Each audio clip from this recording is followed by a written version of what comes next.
Fala galera, como é que vocês estão? Tudo bem? Passando aqui pra gente trocar uma ideia, fazer uma análise do que tem acontecido aí no Brasil nos últimos dias, nessa última semana. E vamos lá, eu queria que você agora se lembrasse de uma ocorrência que nós tivemos no estado do Amazonas recentemente, né, na cidade de Manaus, de forma ali mais contundente, né, uma crise no sistema de saúde daquele estado, daquela ali também na cidade, né, uma catástrofe de forma generalizada, onde várias pessoas acabaram morrendo, né, e algo assim realmente que foi uma situação que, sinceramente, eu nunca gostaria de ter visto, de ter presenciado, mas infelizmente é recorrente na história da humanidade, né? E quando pessoas acabam perdendo a vida, morrendo, né, devido à má gestão e à incompetência de gestores, né, do setor público, né, em momentos de crise.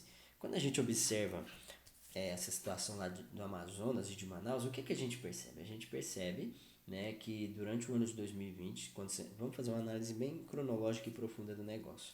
Durante o ano de 2020, a Polícia Federal investigou o estado do Amazonas e eles comprovaram, não foi uma suposição, não foi uma acusação, foi uma comprovação, foi uma investigação consolidada onde ficou comprovado de que o governador do estado, juntamente com membros da Secretaria de Saúde, estavam desviando dinheiro, né, que era um dinheiro dinheiro público. Estavam desviando dinheiro do povo, dinheiro dos, né, referente aos impostos que os cidadãos ali pagaram.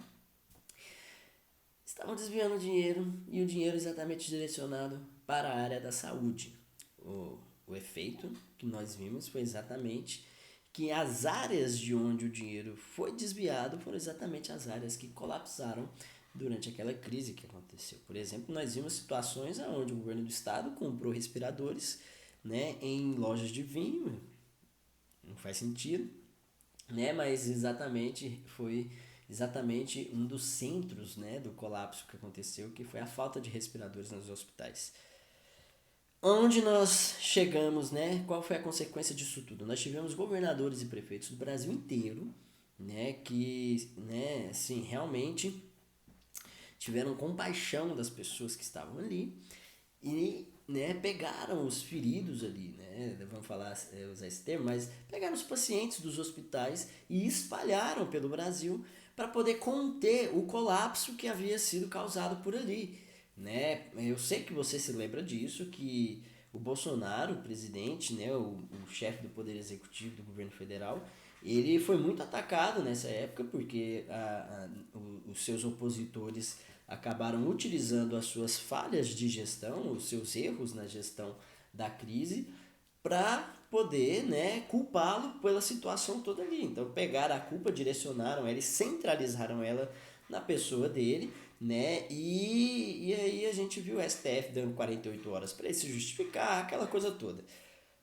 Mas eu queria até fazer uma pergunta para você aqui. O que foi feito do governador do Amazonas? Aconteceu alguma coisa com ele? Ele recebeu alguma culpa por isso? Né? Hoje, aonde ele está? O que está acontecendo com ele hoje? Será que ele está preso? Será que ele não está? A gente sabe que não. Né? O foro privilegiado que ele possui, né, fez com que esse processo, né, investigativo da Polícia Federal fosse ali, né, paralisado e ficasse por isso mesmo essas pessoas que morreram, né? A gente, infelizmente, é recorrente isso, como eu falei. Aonde que nós chegamos? Nós chegamos em governadores e prefeitos do Brasil inteiro, né, em um efeito manada, de forma escalar, pegando os pacientes e espalhando eles para o Brasil. Né? E aí a gente vê esses governadores com esse discurso populista, nós precisamos ajudar e tudo mais e tal. E graças a Deus, porque muita gente foi salva com essa atitude. Só que é um efeito manada porque eles simplesmente agiram da mesma forma que golfinhos quando golfinhos encalham em bancos de areia. Por que eu falo golfinhos? Porque o efeito manada ele é um princípio que ele acontece com basicamente todos os seres vivos. Né? A gente observa, por exemplo, golfinho. Golfinho é um animal muito inteligente, tem uma capacidade assim né, maravilhosa ali na forma como eles interagem com a natureza ao seu redor. Né? É algo realmente maravilhoso de se ver. Mas golfinhos encalham em bancos de areia. Olha que coisa louca. E olha que eles nem andam de Renegade.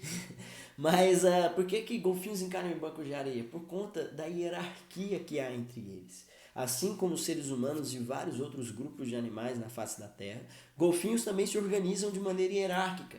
Eles acabam seguindo a direção dos líderes, a direção daqueles que acabaram, né, se sobressaindo nas posições altas ali da hierarquia que existe entre eles e acabam tomando umas escolhas. Esses líderes tomam umas escolhas, fazem umas escolhas e acabam arrastando o bando de golfinho todinho pro banco de areia. Basta um líder do grupo dos golfinhos fazer uma má escolha, errar um rumo ali, que todo mundo encalha junto com ele. E é o que está acontecendo com a gente como nação brasileira. Né? Porque quando teve uma crise lá em Manaus, todo mundo apontou o dedo para o Bolsonaro. Falou, o problema é do presidente, porque o presidente cometeu vários erros, comete vários erros, né? E aí pegaram os erros dele, jogaram para cima, fizeram todo um teatro em cima, um sensacionalismo exacerbado, botaram a culpa nele, mas nunca apontaram a culpa para o real problema. E o real problema é corrupção. E hoje, o efeito manada dessa corrupção fez com que esse caos, com que essa calamidade no sistema de saúde se espalhasse por toda a nação. E hoje nós temos um país inteiro em uma crise, né, graças a essa uma crise na gestão do sistema de saúde, exatamente pelo mesmo problema que havia lá no Amazonas, corrupção. Os governantes, os governadores e os prefeitos dos municípios que estão aí passando por essa situação de calamidade, eles têm afirmado, né, que o problema está na superlotação dos leitos de UTI dos hospitais.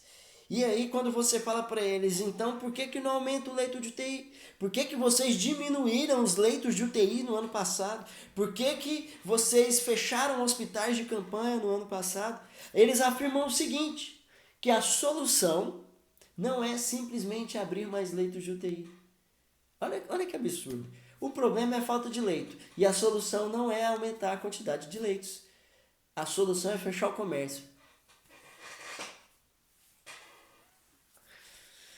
O que tem a ver, velho? Na moral, aí eu te falo por quê que a solução é fechar o comércio. Porque quando você aponta o dedo para o comércio, você está desviando a atenção de toda a população de onde está o problema. Eles nunca vão falar que o problema é a corrupção. Que o problema é o desvio de dinheiro que aconteceu e está acontecendo, principalmente agora, que está todo mundo trancado dentro de casa. Então, eles nunca vão falar isso, eles vão falar que a culpa é do povo. Porque quando eles põem a culpa no povo, o povo se divide, fica um contra o outro. A culpa é de quem quer, a culpa é do outro, a culpa é dos bolsonaristas, a culpa é dos petistas, a culpa é menos dos santos heróis, os governadores e os prefeitos. Porque o presidente é um monstro genocida que quer matar a população e nós só não morremos porque nós temos os nossos governadores e prefeitos, os nossos heróis que estão aí para nos salvar. Piada, né? Isso é uma piada. E o que acontece é que eles dividem a sociedade quando eles jogam a culpa na gente. E aí uma sociedade dividida é um cenário perfeito para as eleições de 2022. Porque não há hegemonia política entre a população, então tá cada um querendo, eu não quero Bolsonaro, eu não quero Lula, e aí os caras estão com o cenário perfeito, tanto é que hoje o que divide o noticiário é metade a doença e metade campanha política, arranjo político, quem é candidato, quem é presidenciável, quem não é, e tudo mais, porque tudo tá girando em torno disso, e você achando que o problema é o vírus, que o problema é a doença. E a doença, ela é um problema, ela é uma realidade. Mas existe um outro problema que sempre matou e vai continuar matando mais do que esse vírus, que é a corrupção. A corrupção política do nosso país. A gente não está nessa crise, não é porque o nosso presidente ele é um péssimo presidente, porque as outras nações têm presidentes melhores. Não, é porque as outras nações não têm o tanto de corrupto que nós temos aqui. A corrupção lá é até menor, até porque os países também são menores geograficamente, né? O nosso país é o país que tem um dos maiores estados do mundo. O estado brasileiro ele é quase maior que o nosso país geograficamente. Tá difícil, né, sustentar esse estado, né? Então, nós temos muito mais corruptos do que aí fora. Nisso a gente ganha. A gente tem corrupto aqui para dar e vender.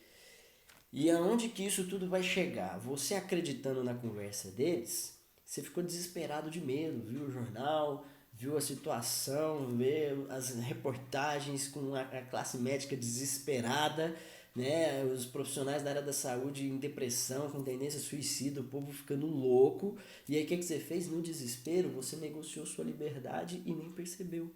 Porque aí te apresentaram soluções que não têm a menor lógica, que não tem o menor sentido, né? Como, por exemplo, falar que se o problema é falta de leito de UTI, aumentar os leitos de UTI não resolvem o problema.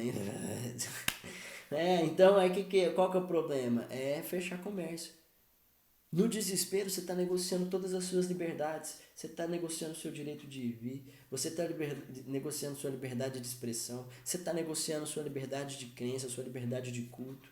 Entendeu? Você está abrindo a prerrogativa mais perigosa que existe. Porque eu vou dar um exemplo para você. Eu, aqui na minha região, aqui no meu estado, o governador com os prefeitos, eles fizeram uma proposta. Nós vamos impor um lockdown.